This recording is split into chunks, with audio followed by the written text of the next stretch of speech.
सराटी येथे 20 तारखेला म्हणजे 20 जानेवारी 2024 रोजी पोहोचते. जात असताना या वाहनांना स्टिकर्स मराठा क्रांती मोर्चा सकल मराठा समाज बीड जिल्ह्याच्या वतीनं या वाहनांना स्टिकर देण्यात येते. त्या वाहनांसोबत जेवढे लोक या समाज बांधव या ठिकाणी असतील त्यांना वैद्यकीय किट सुद्धा मराठा क्रांती मोर्चा सकल मराठा समाजाच्या वतीने देण्यात येतील.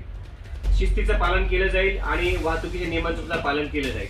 आणि अंतरवली सराटी येथून मराठा युद्ध माननीय मनोज जरांगे पाटील यांच्यासोबत हे सगळे लोक जे बीड जिल्ह्यातून त्या ठिकाणी जाणार आहेत त्यांच्यासोबत मुंबईकडे प्रयाण करतील आणि त्यांच्यासोबत या रॅलीमध्ये सहभागी होतील. वैद्यकीय पथक नाही, आम्ही या ठिकाणी प्रत्येक प्रशासनाकडनं आम्ही स्वतः वैयक्तिक करतोय आणि आम्ही वैयक्तिक किट जे आहे वैद्यकीय मदतीचं ते प्रत्येक वाहनाला या ठिकाणी देण्याचा प्रयत्न आमच्या वतीने होणार आहे.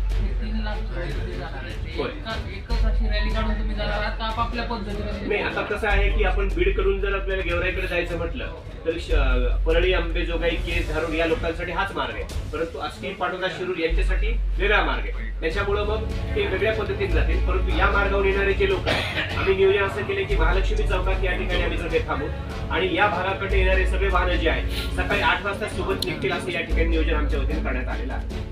एका मंत्र्यांनी असं सांगितलं की जरांगे पाटलांना मुंबईला जाण्याची वेळ येणार, काय सांगा या संदर्भात? तर माननीय मनोज जरांगे पाटील हेच नियोजन करतील, कारण की त्या संदर्भातली कुठल्याही इनपुट्स किंवा माहिती आमच्याकडे अद्यापर्यंत नाही.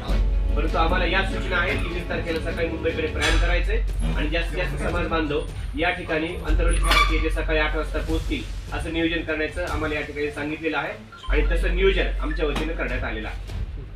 जरांगे पाटील असं म्हणाले की ज्यावेळेस आमची यात्रा पाहिजे त्यावेळेस आमच्या यात्रेमध्ये त्या पार्श्वभूमीवर म्हणजे काय तुमचे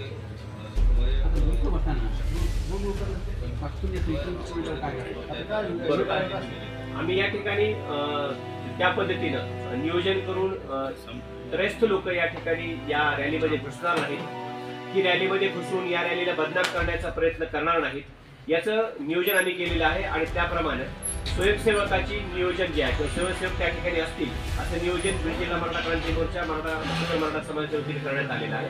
आणि बाहेरच्या जिल्ह्यामध्ये सुद्धा त्या त्या जिल्ह्यांनी तसं नियोजन केलेलं आहे आणि तसे स्वयंसेवक त्या ठिकाणी असतील आणि असा अनुचित प्रकार करणारा कोणी जर त्या ठिकाणी समाजकंटक असेल तर त्याला तात्काळ ताब्यात घेऊन पोलिसांच्या ताब्यात देण्याची व्यवस्था या ठिकाणी करण्यात आलेली आहे. आता बीड जिल्ह्यामधून आम्ही 1000 स्वयंसेवक या ठिकाणी या लोकांसाठी नेमण्याची आमची तयारी आहे आणि तसं त्यांना आयडेंटिफाय करण्यासाठी वेगवेगळे टी-शर्ट सुद्धा या ठिकाणी त्यांना देण्यात येईल.